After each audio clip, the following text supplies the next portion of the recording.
Sabres and Blues, what's the story with St. Louis as the Sabres are going for 9 in a row? We'll preview it coming up on Locked On Sabres.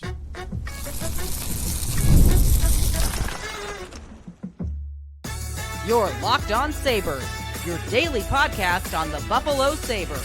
Part of the Locked On Podcast Network, your team every day. What's up, everybody? Welcome in. Monday edition of the Locked On Sabres podcast. Thanks for making us your first listen every day. We are free and available wherever you listen to your podcast. You can watch our show on YouTube, like and subscribe us there, become a part of our Locked On Sabres Everydayers Club. So we're free everywhere, but you still have to listen to ads. You could get an ad-free version of this show. You also can get into our Locked On Sabres Discord. You can get a lot of other features if you join our Everydayer Club by going to lockedonsabres.supercast.com. That is the place that you can sign up for that. Stinky Joe DiBiase on today's show, a game day edition, looking at the St. Louis Blues matchup Monday, 8 o'clock. Buffalo going for 9 wins in a row. Today's episode of the show is brought to you by FanDuel. Check it out, FanDuel app. See what's dropping during NBA Happy Hour every Friday from 6 to 7:30 p.m. Eastern Time. We're getting into everything that is coming up on today's episode for the game, looking at both teams' lineups. The Blues are a team that, in preparing for the show, was really trying to figure out what are they? Because there are some numbers like their goal differential that point to this should be the worst team in the National Hockey League. And there are others that maybe are a little closer to middle of the pack. The Blues are, though, not that bad by their record, 15, 16, and 8. Now, the current state of the two conferences is very different. So 38 points, if they were in the Eastern Conference, they'd be in dead last. But because they are in the West, and at the moment, the final playoff spot in the West is 39 points, they are 1 point out of a spot. So you decide as we get going here how good of a team that is on the other side of the ice that the Sabres will see tonight, because I think it's pretty tough to figure out. But we got some odds to kind of point to how well the Sabres are thought of in a game like this. And we have the goalie matchup. And we might have a return of Jason Zucker in this game. We don't know officially yet. Might not be Zucker. But I do want to talk about today what will happen when he returns to the lineup, because I think it's kind of a tough thing to figure out. So all that coming up on today's show. And let's jump right in with what the lineup is going to look like from the Buffalo end of things. We don't know officially yet. Sabres were on the ice about an hour ago, and it appears as though Alex Lyon is going to be the Sabres starting goalie for this one, which is where I would have bet. But hey, I was wrong on Saturday big time, thinking he would play against the Bruins, and it ended up being Ukko-Pekka Luukkonen. So looks like Lyon for tonight's game. We know Rasmus Dahlin will be back. He was on the ice with the team this morning after they won their first game in years without him in the lineup on Saturday. He's back. He goes back to the number one pair, of course, with Mattias Samuelsson, and Bo Byram will slide down the lineup a little bit. So obviously massive to have him back. And then there's Jason Zucker, who I think Zucker is a tough one to figure out for where he slots in when he does. Now, I'm not sure that's going to happen today, because the line combinations at the morning skate did not feature him in a regular line. He was on the ice, but he wasn't on, again, a line. He yesterday on Sunday was skating in Jordan Greenway's spot on the fourth line with Josh Dunn and Beck Malenstein, but Greenway was back on that line at the morning skate. So looks to me as though Zucker will get one more game and sit upstairs and take a rest, take a breather, and then probably return for next game. I think it's really tough to figure out, though, where he goes when he comes back in. On paper, I tell you the place that makes the most sense is he takes Peyton Krebs' spot. Krebs has been skating on the left wing with Tage Thompson and Josh Doan. That line seems prime for Zucker, who is a good top six winger, has been good for the Sabres in both seasons he's been here, and I think that's the type of line that he would fit really well on. But Peyton Krebs has been good. He's been good the last week or so since he really joined that line. He got a goal and assist in this last game against Boston. So we'll see. I wouldn't give him a lot of runway if he starts to struggle at all in one game at all. I think it's time to put him back on the fourth line where you would more regularly expect him. That's the spot, I think, though, eventually. But for the immediate, like if Krebs doesn't have a bad game against St. Louis, I wouldn't take him off. The continuity of the lines right now is going so well. I don't think you'd want to mess with that if you are Lindy Ruff. I know I personally wouldn't. And he's talked in a way that I don't think he would either. And yesterday's practice would kind of indicate that. So I think if he comes back in, I think he's just on the fourth line. And that's fine. I mean, it's kind of a good problem to have, right? If he goes in for Greenway next game because they're doing this maintenance thing with Greenway and Zucker's playing on a line with Dunn and Malenstein. Like, again, that's not really his type of line, but he'll fit in it. He's an energy guy.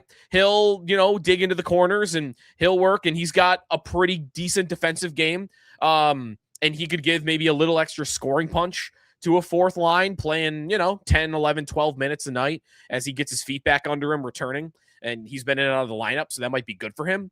He could even go back on the power play. I think probably power play unit 2 when he comes back. So that's my guess, and that's what I would do with him. But it's tough. I think, again, though, he would be in the lineup waiting for Krebs to kind of show he probably doesn't belong that high in the lineup. And once that happens, which I do think eventually it would happen, then you bump Krebs down. The one thing I just want to get out in front of that I absolutely hope they do not do, and I don't believe that they will because it was a story the last time this guy exited the lineup. They cannot take Noah Ostlund out. That can't happen under any circumstance. I wouldn't do it the rest of the year. Right now, he's great, and I don't see him slowing down. Every shift, he's making good, smart plays. He's a consistent hockey player. It's not just, flashy play here, flashy play there, and then mistakes in the in-between. Like, no, he's a consistent player. He's got to stay in. Now, this will get tougher if Yuri Kulik ever comes back, because if you add 2 top 6 guys into what the lineup has been, somebody that would probably be uncomfortable coming out is going to have to come out.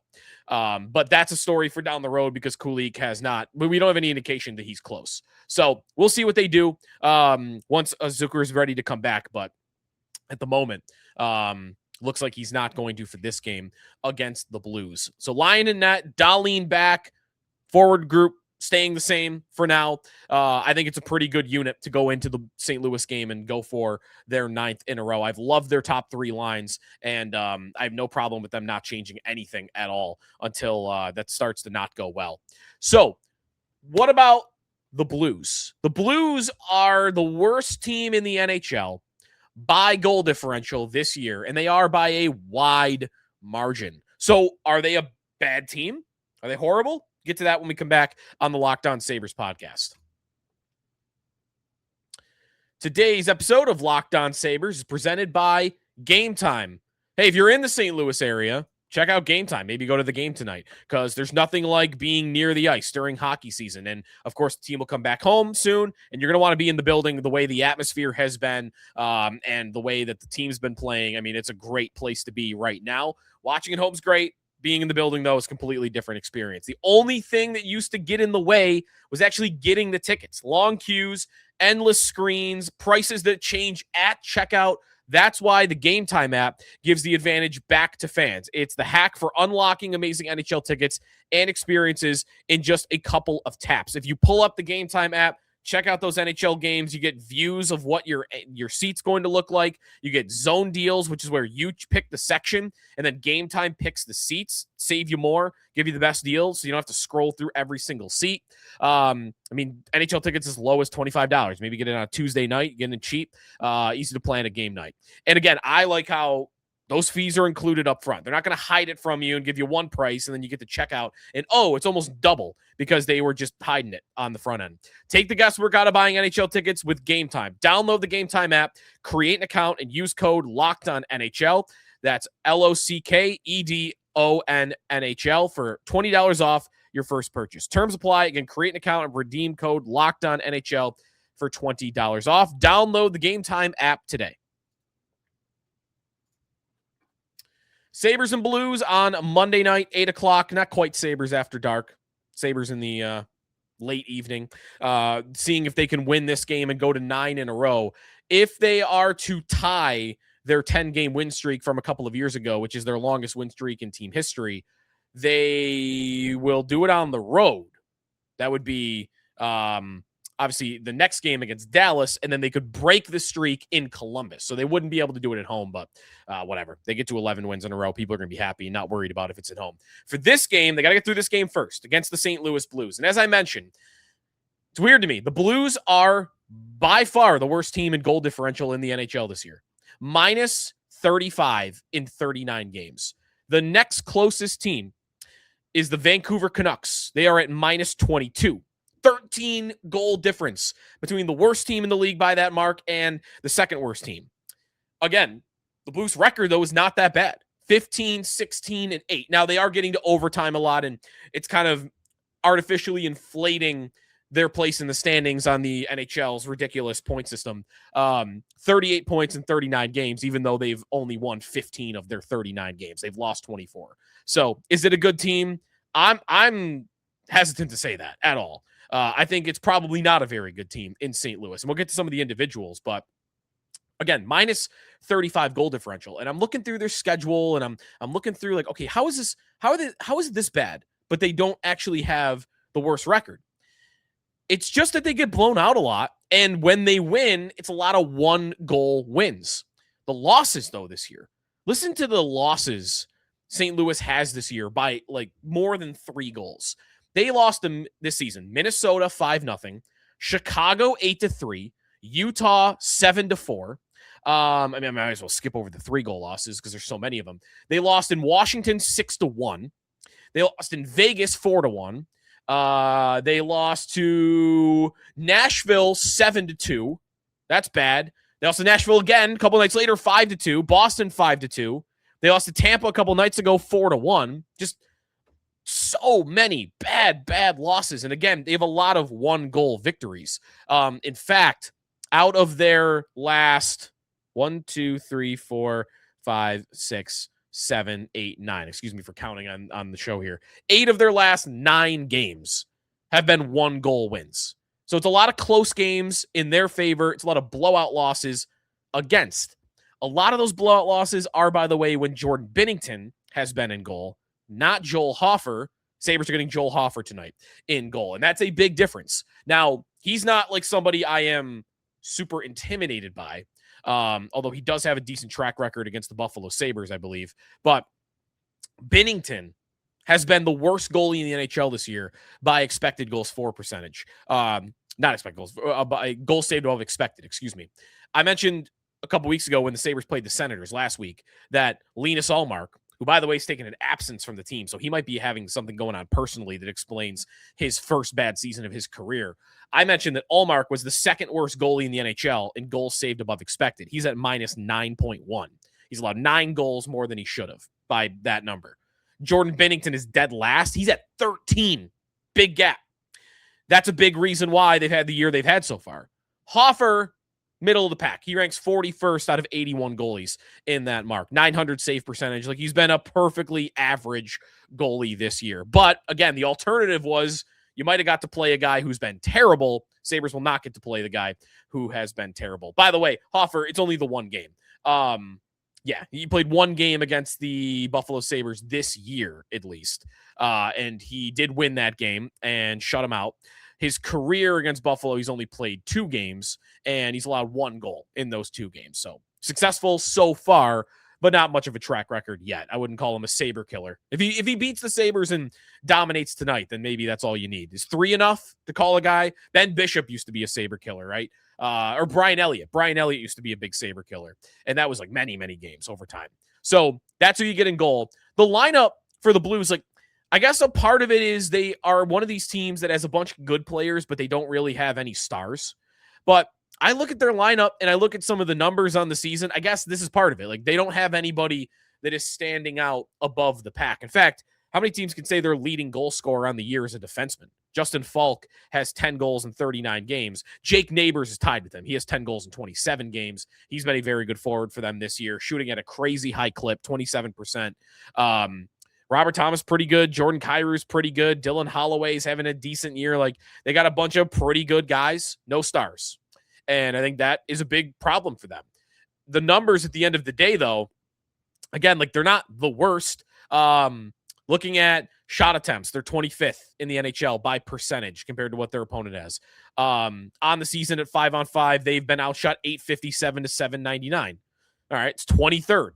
Bad, not the worst. Expected goals for percentage on the season, they are a little bit higher than that even. The Blues rank 21st at 49.1%. So I think it's a below average hockey team. I think it's a team the Sabres are probably a little bit better than, maybe even a decent amount better than, but not a walkover like you might have thought when you looked at their goal differential, which is the worst in hockey. Now, maybe it's just a team you could blow out. And while I said the Binnington games you had more of those blowouts, there's a couple. Hofer was in goal when they lost 5-2 to Nashville on December 15th. He was in net when they lost 5-2 to Boston, who we know is not a good team, on December 9th. So there have been a couple, just not as many as Binnington. So that's where we're at. The one other thing that I do want to mention about the Blues, pretty strong blue line. I like their decor. Philip Broberg, Colton Parayko are having really good years defensively. Justin Faulk, as I mentioned, he's scoring some goals and he's playing big minutes for them. Cam Fowler and Logan Mailloux on that third pair. Like, I think 1 to 6, it's a pretty deep and good blue line. So that's maybe one of their strengths. It's not like it's the best in the league, but certainly a decor that I think could limit the Sabres tonight and stop them from scoring a ton of goals. Doesn't have to happen that way, but I definitely think it's possible. It's part of the reason why the over-under is a little smaller today at 5.5. We'll get to that. What we're looking at for some of the lines, the betting lines for tonight's game, and we'll get to my expectation for what we are going to see tonight within that from this game. That's coming up here on Locked On Sabres. Back here on the Locked On Sabres podcast. Thanks for making us your first listen. Everydayer Club, check it out. Go to lockedonsabres.supercast.com. Get the ad-free version of the show and get into our Discord. The latest in our Discord, by the way, this morning or last night, a little bit of a conversation going about whether they should just send Colton Ellis to waivers at this point. He's in concussion protocol, but there might be a belief that he's not really dealing with much and that they're kind of using this time with him on IR to not lose him yet. But I think that day is probably coming. I mean, the more games that UPL and Lyon perform well in, the closer I think we get to Ellis's departure, who, by the way, came from St. Louis, tonight's opponent. They could probably use him, by the way, because Hofer's been okay, but Binnington's been so bad that maybe they want Ellis back, even more so. But for now, Sabres, they're saying hands off. He's ours. But again, maybe tomorrow that ends. Who knows?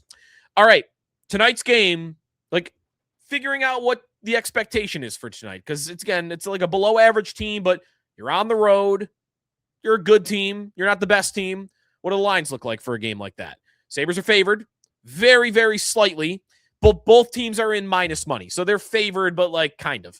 Minus 114 for the Sabres on the money line, minus 105 for the Blues. By the way, just to explain that, if you're not a big bettor, just want to explain that once in a while. So if you were to bet you would have to bet 114 on the Sabres to win 100. The Blues, you have to bet 105 to win 100. That's what the minus 114 means. So the Sabres, again, a little bit better tonight by that expectation. Minus 1.5 plus 210 is the line for the puck line, and the over under, as I mentioned, is at 5.5 goals. My expectation for this game is that Sabres might keep it a little bit closer to the vest. This is a team that I think they can control. I think they might have to work a little harder. I mentioned I like that blue line. I think you might have to work a little bit harder for your chances in this one, but they've been getting them.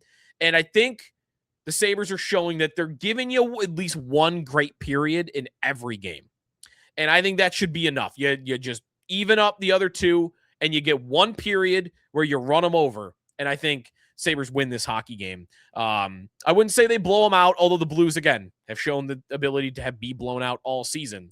I got like a 2-goal game for the Sabres. Now, that could mean I'd pick the puck line for the bet of the night, but I am chasing something a little bit stronger. Now, we are down to plus 7.5. We're still in the plus. So plus 7.5 units on the year for our bet of the night.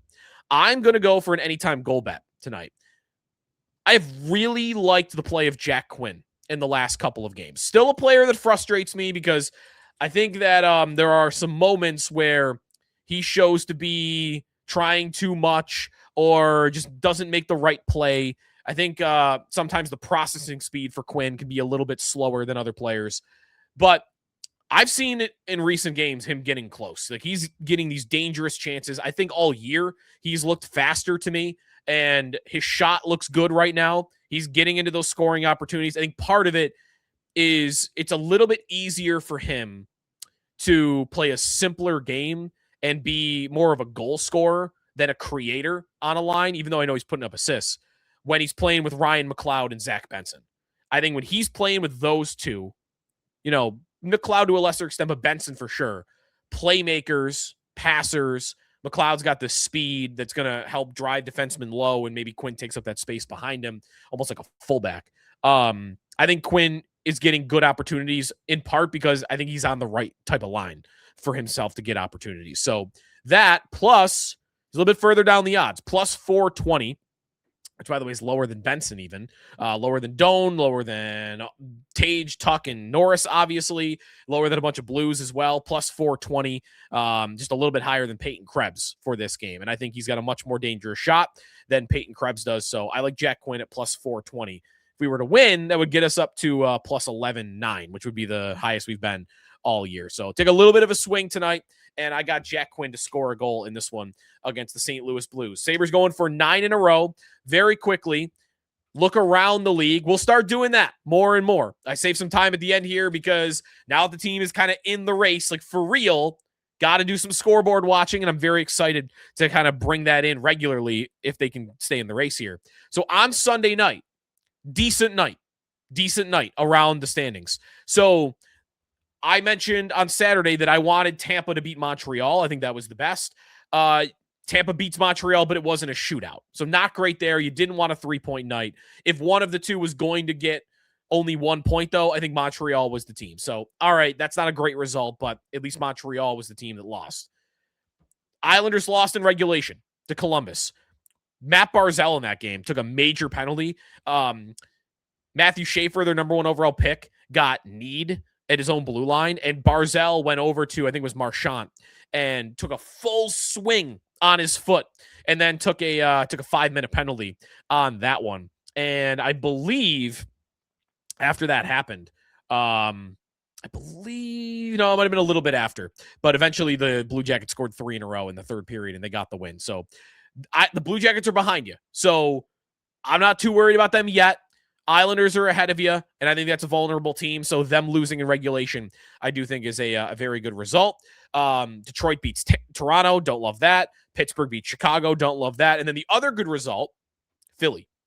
I said Islanders, Montreal, and Philly were my 3 biggest targets for the Sabres to catch in the Eastern Conference. Islanders lost in regulation. Montreal lost in a shootout. Flyers lost in regulation to the Kraken. So you get a West over East opponent. So decent night overall. Monday night, what you should be rooting for, Ottawa and Columbus. Allmark again taking a leave of absence. Hope everything's okay there with him. Columbus, I think you want to be rooting for to beat the Senators. For now, we'll be rooting for Columbus. Maybe that's change in the future. Capitals and Panthers, I'm not really looking at that one that much. As long as that doesn't go to overtime, you're good. Kind of a lose-lose there. Rangers and Hurricanes, Carolina. Easy. Carolina is going to be top 3 in their division. You shouldn't be worried about them at all. And the Rangers are one of those teams that have the same amount of points but have played more games. So you're definitely rooting for Carolina. And then the one other game that includes a team in the East is a late game, 9 o'clock in Calgary between the Bruins and the Flames. And you obviously should be rooting for Calgary in that one. All right, let's look around the league. We're back. Scoreboard watching. We're back. That's when you know that the team's playing well and that the season actually matters, is that we actually care about the results in the other games. And Maybe you're not all the way there yet, but I'm definitely there looking at the rest of the league. That will do it here on the Locked On Sabres podcast. Enjoy Sabres and Blues. See if we're talking to you next after a 9-game win streak. 8 o'clock tonight. Sabres going for 9 in a row. We'll talk to you next time. You want to chat about the game? Get in our Locked On Sabres Discord. You want to join? Go to lockedonsabres.supercast.com. You can find the link to sign up there. And again, you get ad-free versions of the show too, a bunch of other stuff, discounts to our Locked On store. If you want access to other shows, you get that too. So check it out. Talk to you tomorrow here on the Locked On Sabres podcast, part of the Locked On Podcast Network. Now the #1 sports podcast network.